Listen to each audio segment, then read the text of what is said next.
Utility, जिसके बारे में हमने लास्ट लेक्चर में पढ़ा था, उसको थोड़ा सा रिकैप करते हैं और उसके बाद आज हम देखेंगे exceptions to the law of diminishing marginal utility. जैसे कि हमने इसके पहले देखा था और पढ़ा था कि जो लॉ है डिमिनिशिंग मार्जिनल यूटिलिटी का, वो लॉ क्या कहता है उसके बारे में सबसे पहले ध्यान दीजिए।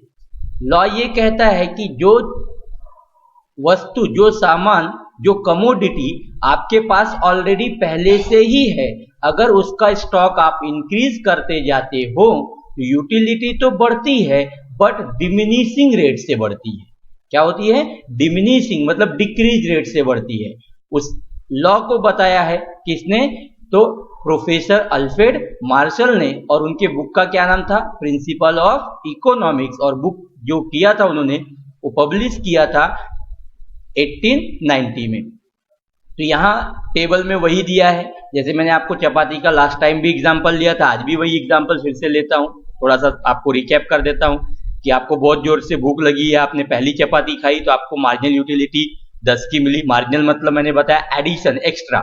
दूसरी चपाती खाई तो मार्जिनल यूटिलिटी 8 हो जाएगी, 10 को नहीं माना जाएगा। मतलब जो आप जो रिसेंट में यूज कर रहे हो, मतलब लास्ट में जो यूज कर रहे हो, उससे जो यूटिलिटी मिलती है उसे मार्जिनल यूटिलिटी कहते हैं। तीसरा यूनिट आप कंज्यूम कर रहे हो, मतलब तीसरी चपाती आप खा रहे हो, थर्ड चपाती, तो marginal utility you got 6। Then fourth chapati use करते हो तो आपको मार्जिनल यूटिलिटी 4 की मिलती है। फिफ्थ यूज कर रहे हो तो आपको मार्जिनल यूटिलिटी 2 की मिल रही है।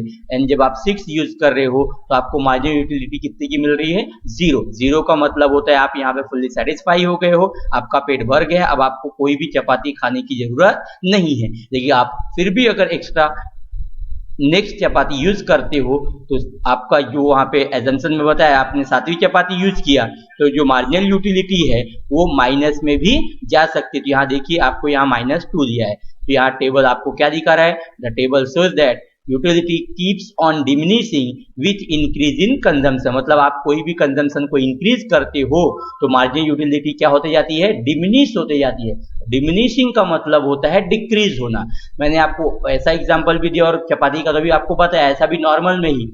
आप ध्यान दीजिए कि आपके पास ऑलरेडी क्या बोलते हैं 10 दर्जन मैंगो हैं और आपको वही मैंगो और कोई दे रहा है, तो आपको यूटिलिटी क्या होती जाएगी? उसके लिए कम रहेगी। क्यों? क्योंकि ऑलरेडी आपके पास उतने मैंगो अवेलेबल है। मतलब और मैंगो मिलेगा, वही सेम मैंगो बार बार मिलते जाएगा, तो यूटिलिटी बढ़ने की बजाय क्या होती जाएगी? कम कम होती चली जाएगी। तो यहाँ उन्होंने बताया है कि यूटिलिटी कम, क्या बोलते हैं, 0 भी होती है और आखिरी में क्या हो जाती है? निगेटिव भी हो जाती है। तो उसका ग्राफ भी हमने लास्ट टाइम एक्सप्लेन कर लिया था, समझ लिया था क्या था। तो ग्राफ को फिर से देख लेते हैं क्या दिया है। तो देखिए एक्स एक्सिस पे हमने क्या लिया है? Unit of commodity. Y axis पे क्या लिया है? क्या बोलते हैं? Marginal utility. तो देखिए यहाँ एकदम सिंपल, पहला चपाती आपने खाया तो यूटिलिटी कितने की? 10 की। दूसरा चपाती खाया तो कितने? 8 की, जो आपको यहाँ दिया हुआ है। तीसरी चपाती यूज किया तो आपको कितनी मिली? 6 की। चौथी यूज किया तो कितनी मिली? 4 की।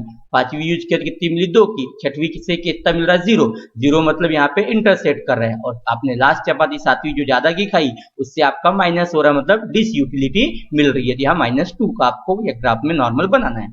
एक्सप्लेनेशन ऑफ ग्राफ, तो वही एक्सप्लेनेशन देना है। ग्राफ में आपने क्या लिया है? तो एक्स एक्सिस पे आपने क्या लिया है? Unit of commodity. Y axis पे क्या लिया है? Marginal utility. अलग अलग पॉइंट को आपने यहाँ पे बनाया और उस पॉइंट को जब आप एक साथ ग्राफ में प्लॉट कर रहे हो और बाद में उसको जब ज्वाइन कर रहे हो तो आपको जो कर्व मिल रहा है उसे कहा जाएगा marginal utility curve. So marginal utility curve slope downward from left to right. देखिए ये आपके लेफ्ट हैंड से राइट की तरफ क्या हो रहा है? नीचे की तरफ आ रहा है, मतलब डाउनवर्ड हो रहा है। कहां से? Left to right. That shows marginal utility goes on diminishing with every successive increase in consumption. मतलब जैसे जैसे आप कंजम्पशन को इंक्रीज कर रहे हो वैसे वैसे मार्जिनल यूटिलिटी क्या हो रही है? उस कमोडिटी की कम कम होते चली जा रही है। और जब मार्जिनल यूटिलिटी 0 हो रही है तो मार्जिनल यूटिलिटी क्या कर 0 होने पे क्या हो रहा है? वो एक्स एक्सिस को इंटरसेप्ट कर रही है। इंटरसेप्ट करना का मतलब होता है कट करना, वहां पे वो कट कर रही है। देखिए आप अगर फिर भी और भी यूटिलिटी क्या बोलते हैं उस कमोडिटी को, उस चपाती को यूज करते हो तो आपको डिस यूटिलिटी भी हो सकती है। आपको क्या बोलते हैं डिस यूटिलिटी मतलब निगेटिव में भी मिल सकता है। उसे हमने सैडेड पॉइंट के डायग्राम में, पोर्शन के डायग्राम में बताया गया है। ये यहां तक हमने लास्ट लेक्चर में पढ़ लिया था, उसको हमने आपको थोड़ा सा रिकैप कर दिया। अब देखिए एक्सेप्शन, एक्सेप्शन का मतलब होता है अपवाद, मतलब ऐसी बहुत सारी चीजें हैं जिसमें ये रूल फॉलो करने वाले नहीं है, इसमें रूल फॉलो ये नहीं होंगे। जैसे मैंने बताया कि आपके पास वो चीज अगर ऑलरेडी है और वही चीज का स्टॉक बढ़ता है, यूटिलिटी हमारे रूल के हिसाब से क्या होती है, कम होती है। जैसे आपके पास ऑलरेडी कोई पेन है, वही पेन आपको फिर से और मिलता है, फिर एक वही पेन से फिर से और मिलता है, जैसे जैसे वो पेन मिलता है तो आपकी यूटिलिटी क्या होती जाती है, उसके लिए कम कम होती चली जाती है। लेकिन बहुत सारी ऐसी चीजें हैं यूटिलिटी कम कम होने की बजाय यूटिलिटी बढ़ते हुए चली जाती है। तो सबसे पहला दिया है हॉबीज, तो चलिए हॉबीज में देख लेते हैं। In certain hobbies like collection of various stamp and coin, rare painting, music, reading etcetera. Hobbies मतलब क्या होता है, आपकी एक बोल सकते हो आदतें रहती है, आपका छंद होता है कि वो चीज आपको बहुत पसंद होती है।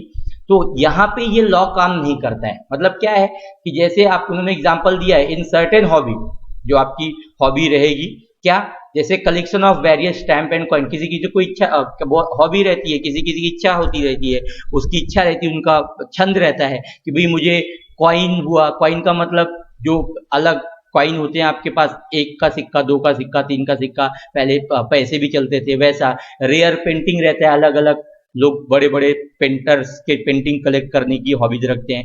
म्यूजिक होता है, रीडिंग होता है, ये सब बहुत लोगों की हॉबीज रहती है।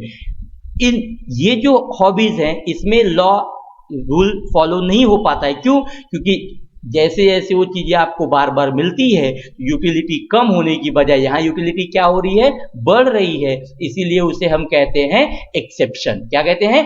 एक्सेप्शन। एक्सेप्शन का मतलब होता है अपवाद।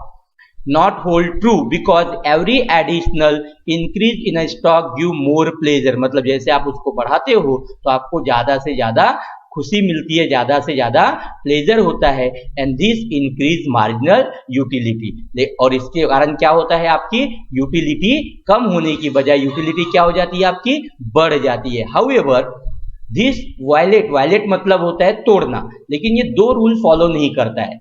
जो हमने देखा होगा एजम्पशन लिए थे 10 एजम्पशन में से हॉबीज में 2 एजम्पशन फॉलो नहीं होते हैं। तो कौन से एजम्पशन 2 फॉलो नहीं होते हैं? एक होमोजेनिटी और दूसरा कंटिन्यूटी। तो सर ये क्यों नहीं फॉलो होता है? क्योंकि अगर एक जैसे गाने को आप बार बार सुनते हो तो यूटिलिटी कम तो होती ही है, लेकिन अगर आप अलग अलग गाने सुनते हो तो यूटिलिटी कम होने की बजाय क्या होती है, आपको बढ़ जाती है। तो यहाँ उन्होंने वही बताया है कि यहाँ ठीक है हॉबी तो है, लेकिन जो हॉबी है, हॉबी से एक्सेप्शन है, क्योंकि यूटिलिटी कम होने की बजाय क्या हो जाती है, आपकी बढ़ती जाती है। मतलब ये हमारे लॉ को फॉलो नहीं करता है।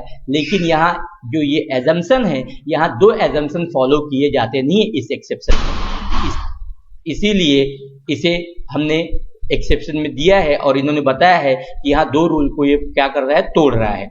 उसके बाद दिया है माइजर्स, दूसरा एक्सेप्शन दिया है। एक्सेप्शन का मतलब मैं बार बार बताऊं, एक्सेप्शन का मतलब होता है अगेंस्ट द लॉ, मतलब लॉ के अपोजिट में जाना। मतलब जो लॉ कह रहा है, लॉ उसमें लॉ को फॉलो नहीं करेगा। मतलब जो क्या बोलते हैं, आपका लॉ है उस लॉ के अपोजिट में जाने वाला है, अपवाद जिसे मराठी या हिंदी में कहते हैं। इन द केस ऑफ माइजर, माइजर मतलब कंजूस होते हैं, ठीक है। एवरी एडिशनल रूपी give him more and more satisfaction. जैसे आपके पास पैसा आता है तो आपको यूटिलिटी कम होने की बजाय, आपके पास 10 रुपए है, 10 से 20 है, 20 से 30 है, 30 से 40 है, यूटिलिटी कम होने की बजाय जैसे जैसे आपके पास पैसा आता है वैसे वैसे आपकी यूटिलिटी क्या हो जाती है, उस चीज के लिए होती है, बढ़ते हुए चली जाती है। क्यों बढ़ते हुए चली जाती है? तो मैंने अभी आपको बताया कि जो पैसा है, रुपी जो है, जितनी ज्यादा आपको मिलते जाती है, जो कंजूस इंसान हो या नॉर्मल इंसान भी बोल सकते हो यहाँ पे, तो कि जो बंदा है अगर पैसा मिलते जाता है, यूटिलिटी पैसे की कम होने की बजाय यूटिलिटी क्या होती जाती है, उसके लिए बढ़ते चली जाती है। So marginal utility of money tends to increase. यहाँ मार्जिनल यूटिलिटी क्या हो रही है, इंक्रीज हो रही है with an increase in stock of money. Money मतलब money, stock of money increase होने से उसकी यूटिलिटी भी, मार्जिनल यूटिलिटी भी बढ़ते हुए चली जा रही है। However, this situation ignore the assumption of rationality। उनका कहना है जो कंजूस इंसान है वो नॉर्मल इंसान नहीं होता है। इसका मतलब यहाँ कौन सा, देखो पहला हॉबी था जो मतलब हॉबी, पहला एजम्पशन सॉरी एक्सेप्शन हमने क्या पढ़ा, हॉबी। हॉबी जब पढ़ा तो यहाँ हॉबी में हमने देखा कि यूटिलिटी कम होने की बजाय क्या हो रही है, बढ़ते जा रही है। तो ठीक है, लेकिन वहां दो रूल फॉलो नहीं हो रहे थे। कौन से दो रूल नहीं फॉलो हो रहे थे? तो आखिरी लाइन में देखो, होमोजेनिटी नहीं फॉलो हो रहा था और कंटिन्यूटी नहीं फॉलो हो रहा था। माइजर में, माइजर मतलब होता है कंजूस व्यक्ति। कंजूस व्यक्ति वही सी बता, जैसे जैसे पैसा मिलते जाता है वैसे वैसे यूटिलिटी कम होने की बजाय क्या होती जाती है, बढ़ते जाती है। और ऐसे सिचुएशन में उनका कहना है कि पैसा कम, स्टॉक ऑफ मनी बढ़ती है तो यूटिलिटी कम होने की बजाय यूटिलिटी क्या हो रही है, बढ़ रही है। इसीलिए इसे हमें एक्सेप्शन कहते हैं, क्योंकि हमारा लॉ कहता है कि हमारे पास जो चीज पहले से ही है, अगर उसका स्टॉक बढ़ता है तो यूटिलिटी क्या होती है, कम होती है। लेकिन यहाँ कम हो रही है क्या? नहीं। इसका मतलब ये क्या है, लॉ के अपोजिट में है। लेकिन उन्होंने यहाँ बताया कि यहाँ एक एजम्पशन फॉलो नहीं होता है।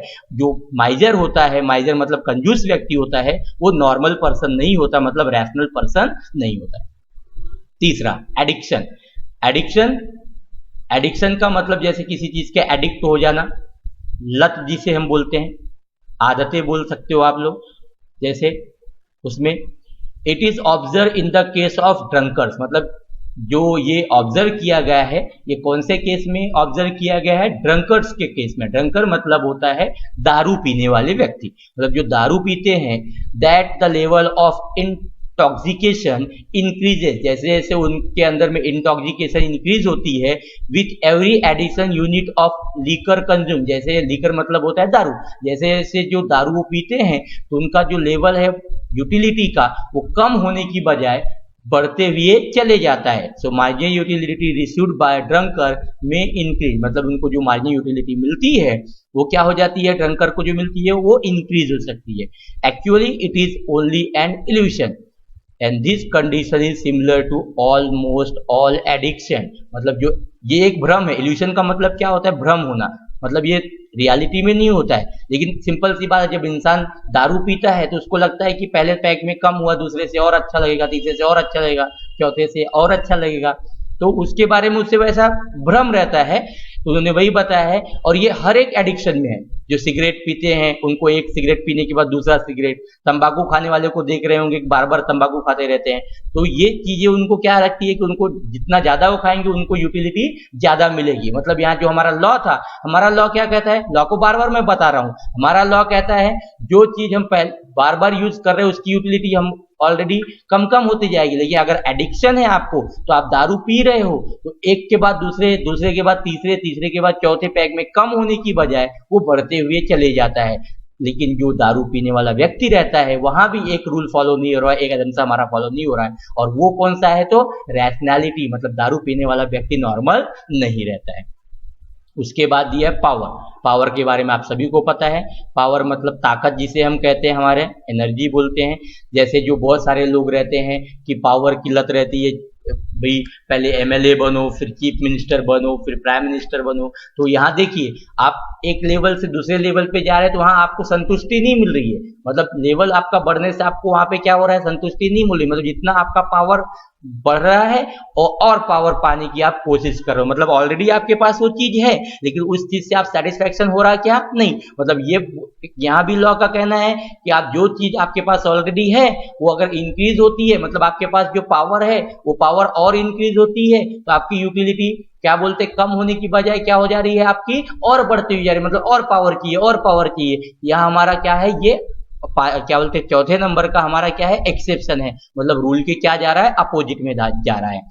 This is the exception to the law because when a person acquire power, जब किसी बंदे के अंदर में कोई पावर आती, कोई अथॉरिटी आती, कोई ताकत आती है, ही लस्ट फॉर पावर इंक्रीज, जब उसके पास पावर आ जाती है तो वही पावर के लिए उसकी जो लस्ट होती है, जो इच्छा होती है, बहुत ज्यादा बढ़ जाती है। जैसे आपके अंदर भगवान ने कोई पावर दे दी, ताकत, तो आप चाहते हो और पावर आ जाए, और चीजें हो जाए, है ना।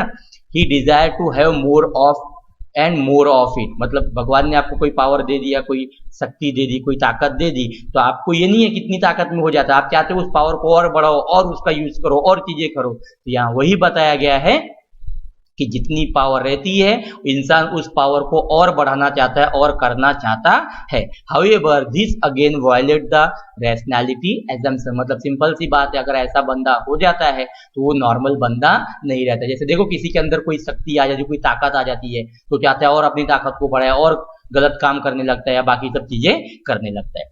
उसके बाद दिया है पांचवा आपका मनी। मनी के बारे में हम देख लेते हैं क्या दिया है। लास्ट है आपका ये exception, it is said that the marginal utility of money never become zero. इनका कहना है कैसा कि मार्जिनल यूटिलिटी जो है, मतलब आपने पढ़ा कि मार्जिनल यूटिलिटी एक समय पे आपकी खत्म हो जाती है, लेकिन पैसे की मार्जिनल यूटिलिटी कभी जीरो नहीं हो सकती है। आप बताइए आपके पास 10 रुपए है तो 10 रुपए की खरीदी में कम ज्यादा हो सकता है, लेकिन 10 रुपए हमेशा एकदम जीरो हो जाएगा ऐसा कभी होगा नहीं। It increase when the stock of money increases, मतलब देखो उस आपकी यूटिलिटी उसके लिए और बढ़ते जाती है जैसे आपका स्टॉक बढ़ जाता है। This is because money, sir ऐसा लेकिन क्यों होता है? तो इसका रीजन एक ही है कि money is a medium of exchange, मतलब आज लेन देन के काम में क्या आता है तो पैसा आता है, which is use to satisfy various one, मतलब आपको आपकी कोई भी इच्छाएं पूरी करनी है तो उसको पूरा करने के लिए इसको यूज करते हैं। However according to some economics, अगर कुछ इकोनॉमिक्स को देखें, this law is applicable to money too, उनका कहना है कि ये लॉ मनी के लिए भी अप्लीकेबल है। कैसे? एग्जांपल देखिए, marginal utility of money is more to a poor person than to a rich person. Simple सी बात है, 1 लाख रुपए हमारे लिए बहुत मायने रखते हैं, लेकिन वही अगर अंबानी के लिए है तो उसके लिए कोई भी मायने रखते नहीं है, ऐसा उनका कहना है। बहुत सारे इकोनॉमिक्स, अब सिंपल सी बात, इकोनॉमिक्स ऐसा सब्जेक्ट है जहां पे लोगों को किसी का कहना ये सही है, किसी का कहना ये गलत है। तो जैसा मैं आपको जब पढ़ाऊं तो उस वीडियो में उतना ही ध्यान दीजिए और उतना ही समझने की कोशिश कीजिए। मतलब मनी देखा जाए तो आपके पास जब पैसा आता है, सपोज आपका पेमेंट 10,000 है, कहीं पे जॉब कर रहे हो तो आपका पेमेंट 20,000 हो जाता है तो आपको खुशी होती है, आप चाहते हो 20 से 30 हो, 30 से 40 हो, 40 से 50 हो, बराबर है। तो यहाँ जैसे जैसे आपका पैसा बढ़ता है वैसे वैसे यूटिलिटी उसकी कम होती है क्या? नहीं, आपकी यूटिलिटी उसके लिए क्या हो जाती है? बढ़ते जाती है। लेकिन कुछ इकोनॉमिक्स का कहना है कि दूसरे तरीके से सोचा जाए तो गरीब के लिए मार्जिनल यूटिलिटी गरीबों के लिए ज्यादा रहती है, लेकिन अमीर के लिए पैसे की कीमत उतनी ज्यादा नहीं रहती। तो अलग अलग इकोनॉमिक्स का अलग अलग सोचना है। However, these exceptions are only apparent, मतलब इसको सिर्फ देख सकते हैं, ऐसा बोल सकते हैं, बट रियलिटी में ये पाए जाते नहीं है, मतलब रियलिटी में ऐसा होता नहीं है, क्योंकि हमने देखा हर एक एजम्पशन में कुछ ना कुछ हर एक एक्सेप्शन में, अपवाद में, लॉ के अगेंस्ट में जितना भी हमने 5 के 5 पढ़े उसमें कुछ ना कुछ क्या था? एजम्पशन के अपोजिट में था। दे violate some or other assumption of the law, hence they are not real exception, और इसीलिए उसे हम रियल एक्सेप्शन नहीं मानते हैं। इसके बाद दिया है क्रिटिसिज्म्स ऑफ द लॉ, इसके बारे में हम देखेंगे नेक्स्ट लेक्चर में।